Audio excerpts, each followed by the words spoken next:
Alô, meus amigos do canal Wellington Campos FC, tudo bem com você? Pois é, chegou o final de semana e vamos trazer notícias aí da rodada do Brasileirão.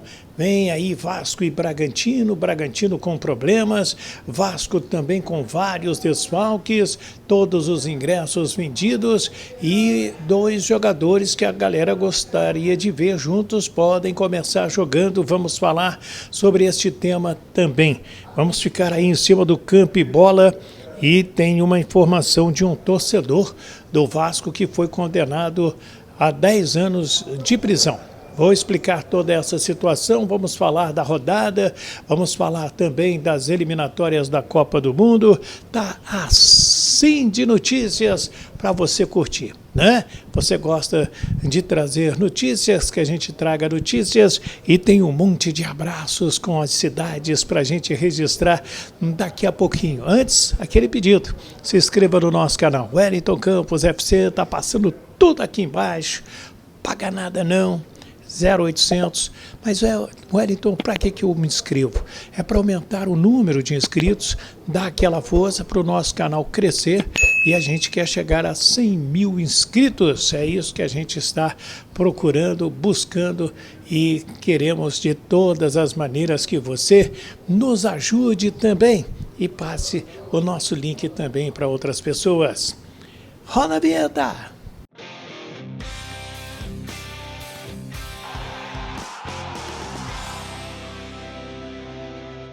Pois é, meu ídolo, vamos lá, tem muita notícia, 21ª rodada do Campeonato Brasileiro, o Vasco precisa voltar a vencer, vai pegar o Bragantino neste sábado, 7 da noite em São Januário, jogo dos mais complicados. O Bragantino tem um time muito bem armado, tem um técnico que se destaca, né, que é o Caixinha, e tem aí o Bragantino algumas dificuldades, atletas entregues ao departamento médico como o Andrés Hurtado, o Eduardo Sacha também, o lateral Juninho Capixaba e o Pedro Henrique, estão todos esses aí entregues ao departamento médico do Bragantino.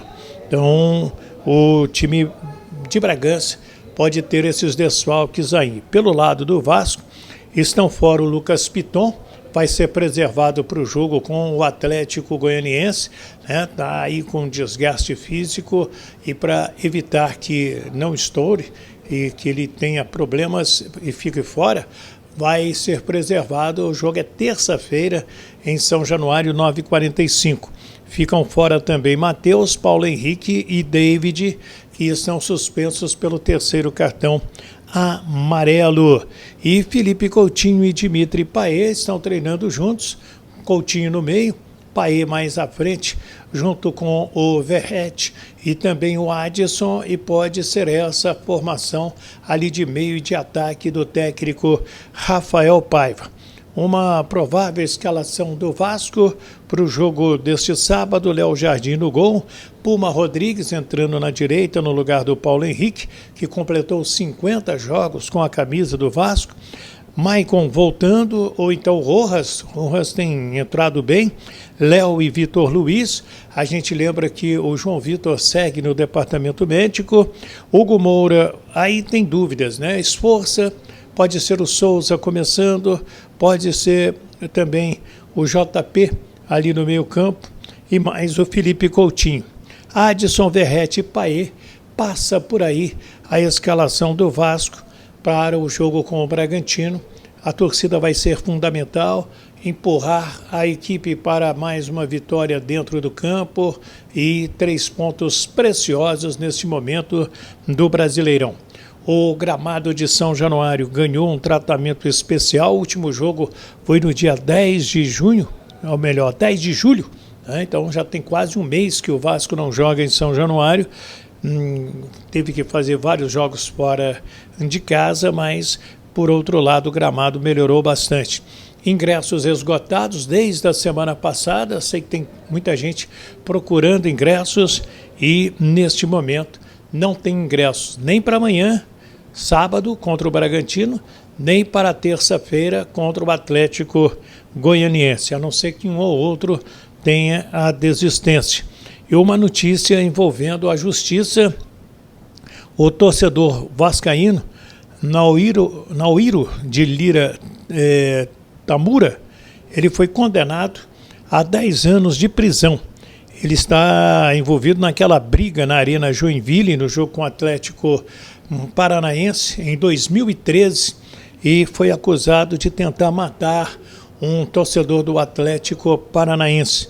Então ele foi condenado a 10 anos de prisão, ou seja, 11 anos depois da briga, saindo a condenação desse torcedor. A gente traz esse tipo de notícia de maneira muito triste, e aconselhando o torcedor, não tem que se envolver em briga, porque o grande prejudicado acaba sendo você, a sua família, o seu trabalho, o seu futuro. Olha como fica um rapaz desse aí, né? Num momento tão difícil assim. A 21ª rodada, neste sábado, às 4, tem Vitória e Cuiabá, lá em Salvador. Às 7 tem Vasco e Bragantino em São Januário. Às 8 tem Atlético Goianiense e Botafogo. A gente fica de olho nesse jogo aí do Atlético, né, para saber o que vai fazer o Wagner Mancini, porque depois pega o Vasco. Tem Criciúma e Galo, jogo lá em Criciúma. 9h30 da noite tem São Paulo e Flamengo no Morumbi. O dia 4 de agosto, domingo, 4 da tarde, Maracanã, tem Fluminense e Bahia, Corinthians e Juventude. O Atlético Paranaense vai receber o Grêmio. E às 17 horas no domingo, jogam Internacional e Palmeiras. Na segunda-feira, dia 5 de agosto, 21 horas, vão jogar Cruzeiro e Fortaleza, esse jogo lá na cidade de Cariacica. É lá que vai jogar a equipe do Cruzeiro com o Fortaleza. O Botafogo já investiu aí 320 milhões de reais só nesta temporada em reforços para a sua equipe. O mais novo a chegar foi o Matheus Martins e vai estrear amanhã. E o Almada, né, jogador da seleção olímpica da Argentina, joga muita bola. A Argentina foi eliminada pela França, está chegando ao Rio de Janeiro para se apresentar ao Botafogo e ficar à disposição.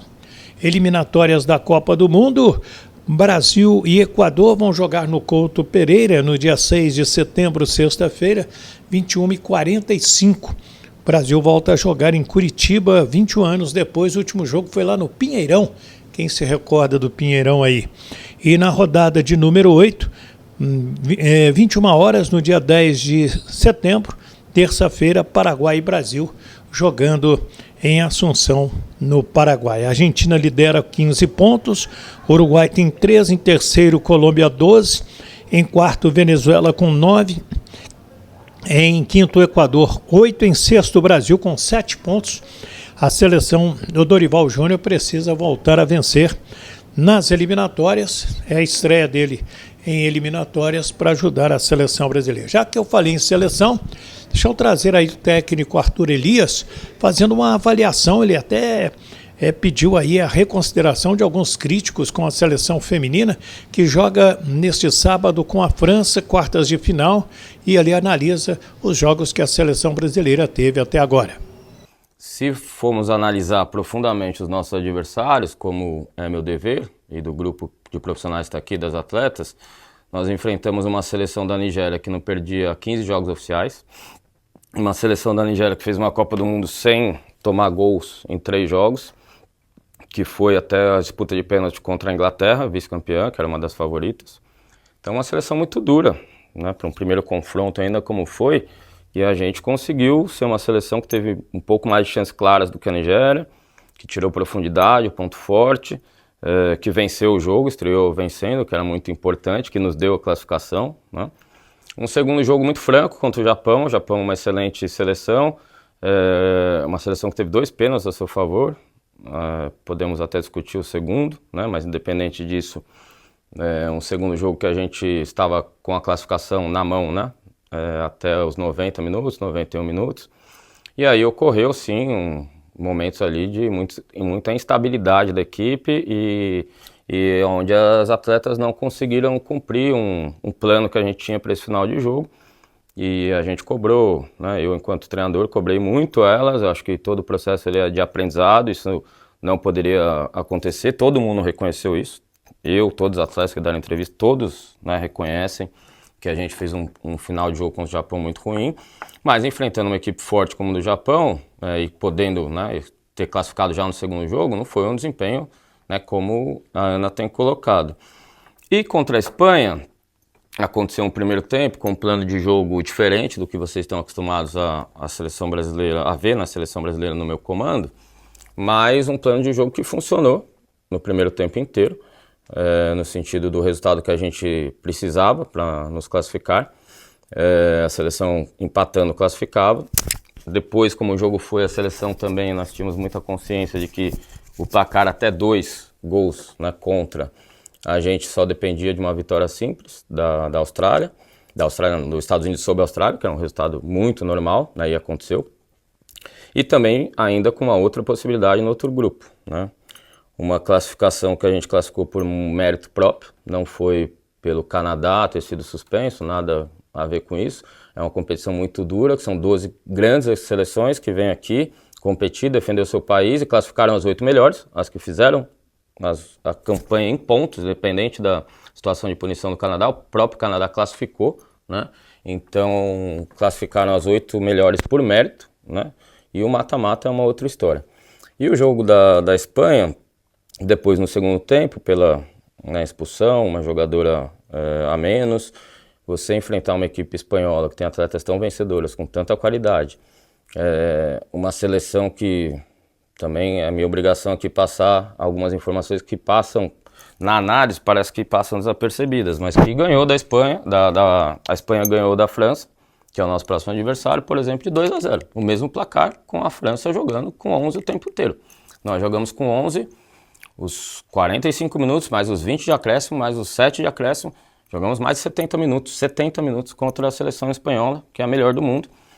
Está no patamar mais alto do que as outras seleções, atual campeã do mundo, com as melhores jogadoras e com um modelo de jogo muito estabelecido, né? E a nossa seleção renovada, com pouco tempo de trabalho para essa preparação olímpica, segurar a equipe da Espanha como foi, com muita entrega das jogadoras, né? As jogadoras saíram exaustas de tão entregue que foram no jogo, né? Um jogo que, para mim, me deu muito orgulho do que elas fizeram dentro de campo. A gente escutar esse tipo de declaração depois, uma crítica tão pesada ao comportamento, à capacidade dessas jogadoras, me parece um tanto injusto, né? Sendo que a gente fez um jogo com oportunidade de gol, inclusive de empatar o jogo com a Gabi Nunes. A Jennifer mete uma bola, a Nunes ela cabeceia, ela é uma das melhores cabeceadoras do mundo, né? E teve a chance de gol quando a gente já estava com a Antônia machucada. Me também surpreende a gente não valorizar tanto o esforço que a Antônia fez, né? Esse compromisso em defender o seu país, sua seleção, porque ela teve uma fratura. Essa fratura é impossível de detectar na hora, porque não houve desvio, né? Então foi só, né, uma fratura que não houve desvio, só tem um feixe ali de divisão do osso. E ela se prontificou a voltar, o departamento médico, né, entendeu que a atleta queria voltar, e a gente não tinha certeza, obviamente, da fratura, né, longe disso. E ela jogou como jogou, ficou em campo, segurou os zagueiros da Espanha, né, nos ajudou no máximo que ela podia naquele momento, assim como todas as jogadoras. Então, técnico da seleção feminina do Brasil, Arthur Elias, que não terá a Antônia, que foi cortada, lesão, a lateral do Real Madrid, também não contará com a Marta, que foi expulsa e não enfrenta a França. E nesse jogo o Brasil tem que ganhar para continuar sonhando com uma medalha nos Jogos Olímpicos. Quero a sua opinião. Comente aí comigo, como fizeram aí os comentários. Todo mundo gostou do vídeo dos 50 anos com meu amigo Valdir Luiz, né? Outro baita profissional, jornalista. Muita gente estava no Maracanã comentando. O Wellington, lá de Linhares, no Espírito Santo, comentou. O Adalto Ferreira Campos, em São Paulo. O Joaquim Johnny. O Paulo César, lá em Bom Jesus de Itabapuana. Meu amigo Noel Ismael, no Rio. O Antônio Carlos Figueiredo, em São Gonçalo, diz que estava no Maracanã. O João Elias, lá em Brasília.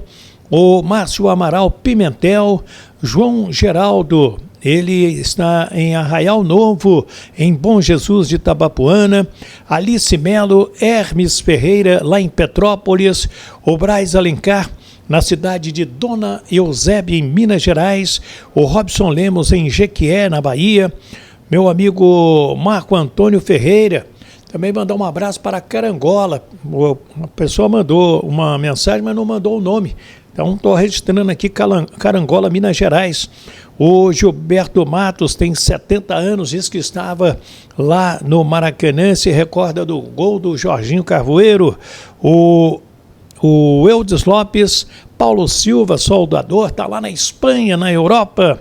A Conceição Silva, em Ubá, Minas Gerais. O Paulo Ramos tem 21 anos e curtiu demais a história que nós contamos sobre aquela final. Valeu. O Vitor Bellini Gomes, em Macaé. Alexandre Paiva, lá em Itaperuna. Silvano Santos, em Manaus. O meu amigo Carlos Alberto Maia. O Américo Duarte. E também o pessoal do canal Elias Vascaíno, um abraço para todos vocês. E o Magrelo de Resende, alô Magrelo aí em Resende, obrigado pelo carinho, pela força. Se inscreva no nosso canal, Wellington Campos FC, paga nada não, tá passando tudo aqui embaixo, 0800, dá o joinha para fortalecer o nosso trabalho, esse joinha, o YouTube entende que o trabalho é legal. E você vai nos ajudar a continuar fazendo vídeo, né? Joga esse link aí, né? Vai ali em compartilhar e espalha para outros amigos. É importantíssimo você nos ajudar com este link, porque outras pessoas vão se inscrever e também o YouTube vai passar esse conteúdo para outras pessoas que gostam de futebol. Me ajuda aí, dá aquela força. Fiquem com Deus. Do Rio de Janeiro, Wellington Campos.